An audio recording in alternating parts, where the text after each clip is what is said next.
Welcome back to our channel. আবার চলে এসেছি একটা ছোট্ট মিনি ব্লগ নিয়ে। আগের মিনি ব্লগটা দিয়ে তোমাদের সবাইকে দেখালাম যে ওদের অফিস থেকে আমাদেরকে একটা এয়ার ফ্রায়ার দিয়েছে। তো ওই এয়ার ফ্রায়ারটা উদ্বোধনটা কিছুতেই করা হচ্ছিল না, এক সপ্তাহ লেট হয়ে গেল। ফাইনালি আমরা ডিসাইড করলাম যে আমরা একটুখানি তন্দুরি চিকেন বানাবো।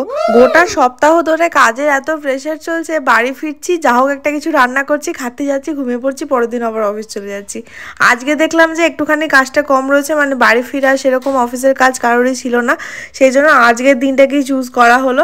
আর অফিস থেকে ফেরার পথেই আমরা চিকেন আর তার সাথে যা যা লাগবে সেগুলো সব নিয়ে চলে এসেছিলাম। তাই দুজনে মিলে তাড়াতাড়ি করে প্রিপারেশন গুলো করে রাখলাম, যে প্রিপারেশনটা করা থাকলে কি বলতো তাড়াতাড়ি রান্না হয়ে যায়। সাধু ভাইকে তো বলাই ছিল যে যেদিনকে আমাদের তন্দুরি চিকেন হবে আর এই এয়ার ফ্রায়ারটাকে উদ্বোধন করা হবে সেদিনকে সাধু ভাইও আসবে।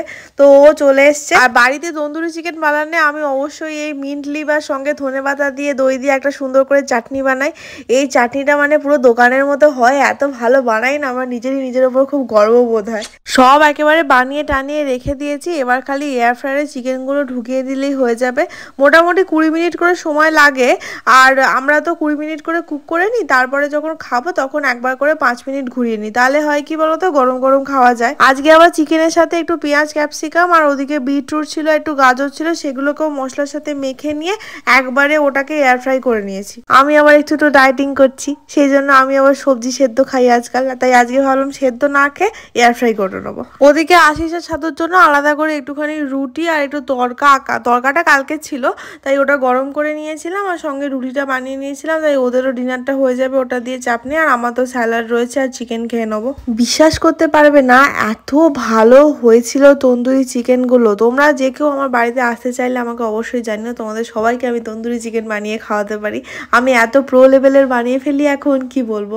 বাড়িতে আসলে দুবার প্র্যাকটিস করে ফেলেছি, তো এটা আমার থার্ড টাইম। এই এক্স্যাক্ট সেম রেসিপিটা আমরা পনির দিয়ে করেছিলাম, টোফু দিয়ে করেছিলাম, সবকিছুই কিন্তু ভালো হয়। মানে তন্দুরি মশলার যে ওই ব্যাপারটা রয়েছে না, একটা বেশ সুন্দর ক্রিমি ফ্লেভার আসে। আর এই সব ঝামেলার কাজ আমরা দেখে দেখে শুক্রবার করি। পরের দিন যেহেতু স্যাটারডে সানডে থাকে না আমাদের, সেই জন্য মানে ঘুম থেকে ওঠার কোনো তাড়া থাকে না, আমরা আরামসে ঘুমিয়ে নিতে পারি পরের দিন। আর ডিনার একটুখানি হেভি হলে না কি বলো তো, একটু হাঁটাচলা করে নেওয়া ভালো। তাই আজকে আমরা ভেবেছি যে খাওয়া দাওয়া করে একটু হাঁটাচলা করে নেবো, যেহেতু কালকে এমনি তাড়াতাড়ি ওঠার জন্য কোনো তাড়া নেই। আর তোমাদের যদি একবারও মনে হয় যে এই রাত্রেই যেমন করে তন্দুরি চিকেন করছে আমরা করতে চাই, তাহলে আমাকে অবশ্যই কমেন্ট করে জানিও। আমি ডিটেল রেসিপিটা তোমাদেরকে একবার বলে দেবো, অলরেডি একবার বলা আছে, বাট আমার আবার বলতে কোনো চাপ। যাই হোক, আমি অনেক বকবক করে ফেলেছি, তাড়াতাড়ি করে ডিনারটা সেরে ফেলি। খুব জোর খিদে পেয়েছে, সেই কখন দুপুরবেলা খেয়েছি, তারপর থেকে কিচ্ছু খাইনি। আজকে সন্ধ্যেবেলা গ্রিন টি খেতেও ভুলে গেছি, কি জ্বালা। যাই হোক, আমরা ডিনারটা সেরে ফেলি। তোমরা আরও মিনি ব্লগের জন্য সাবস্ক্রাইব করে দিও আর অবশ্যই একটা লাইক করে দিও। আবার দেখা হবে, টাটা।